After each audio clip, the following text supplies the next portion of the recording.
Thank you, Tony, and thank you everyone for coming tonight to celebrate strange word, Relaunch, that we're the same magazine, but you can't stay in one place.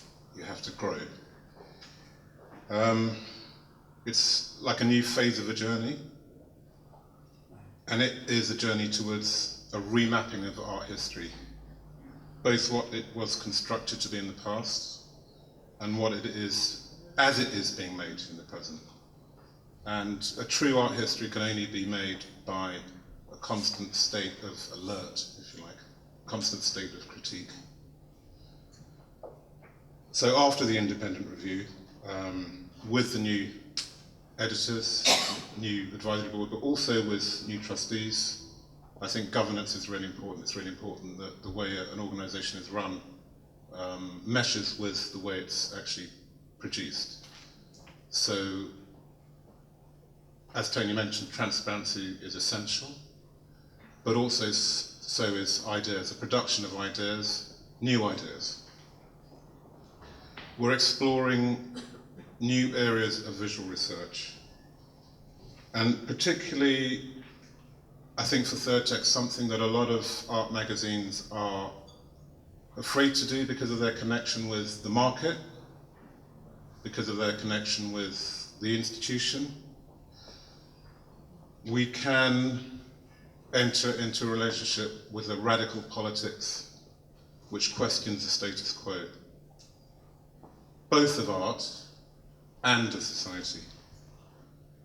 And we want to, and we will, strengthen the Third Text position as a leading international journal of critical analysis of contemporary art in a global context. I think one of the aspects of the journal, which was there from the beginning and is still there, is a recognition of what colonialism did to culture and what colonialism did to cultural production. And in brackets, post-colonialism. Are we post-colonial? Don't know. One of our critiques is to question the whole notion that colonialism is somehow over and we're in a post-colonial state. I think actually what happened is a whole scholarship grew up in the 80s which seemed to accept a notion of the end of colonialism. Post-colonial studies produced some fantastic writing, but nevertheless bought into the notion of a post-state. We're not there yet. We support new and established voices. And I think this mix is really important, so that recognized academic scholars are published alongside a new generation of writers, serious activists, artists. We have to remember that writing isn't just the privilege of writers. Writing isn't something that one sector of the cultural community does and other people read it. Most artists, most practicing artists I know write. Many writers are practicing artists. This has begun to be acknowledged by the practice PhD. It's a natural state of affairs. It always has been for myself. I can't really separate the two.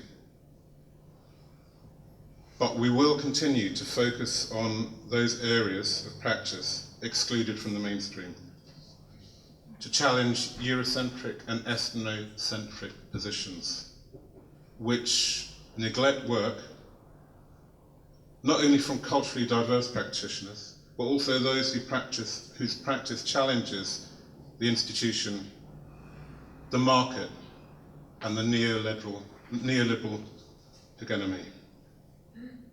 So, fresh perspectives on the global south, contemporary art and political ecology, revolutionary aesthetics, and cultures in transitional and transnational societies.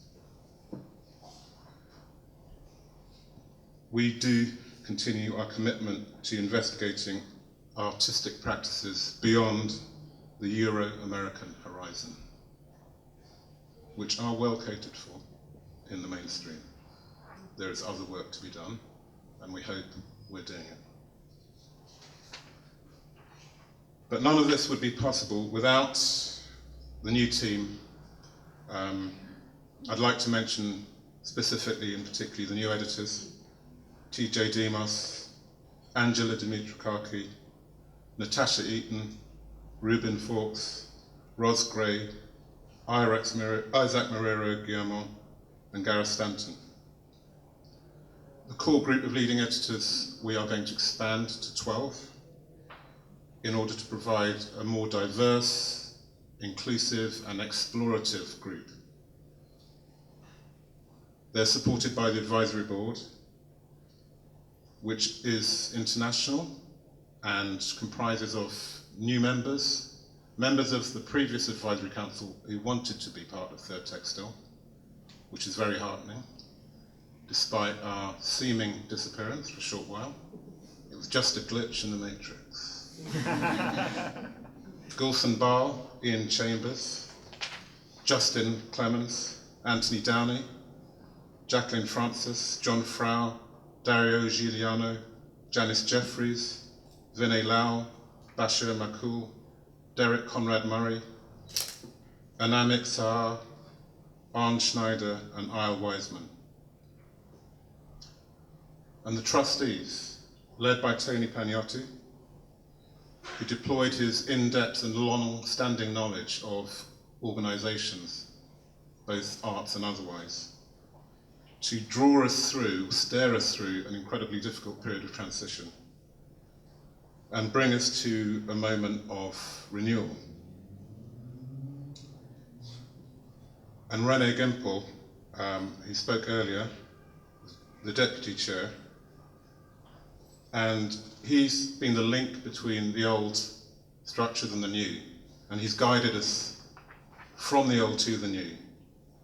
And I'd like to extend special thanks to him for lending us his fantastic gallery for this event, and all of his staff who've been so generous with their help. Other trustees, some of whom are here, Felicity Allen, Voon Power Bartlett, Alice Courier, Martin Shaw, and Simon Tagara.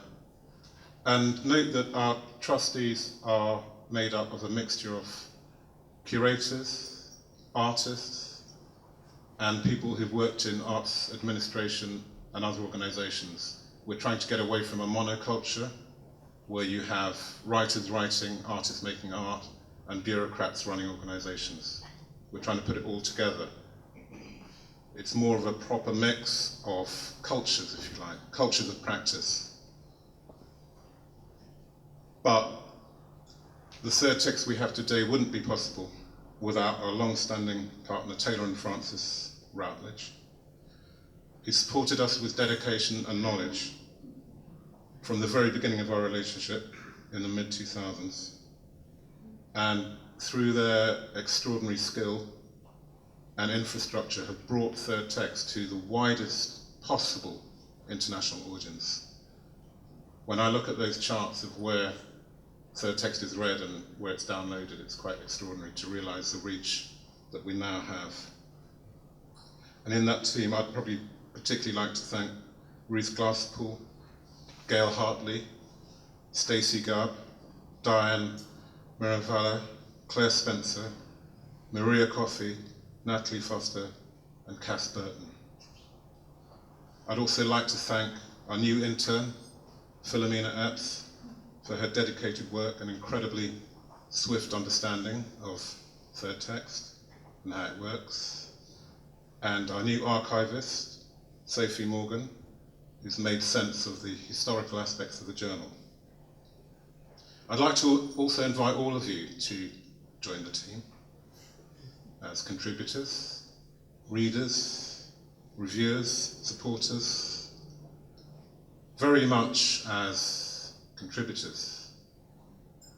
There's no exclusionary practice in our choice of writers. It's about the content of the writing. So please, if you think you have something to say, then send it to me and I'll read it. Thank you once again and enjoy the rest of the evening. Thanks very much.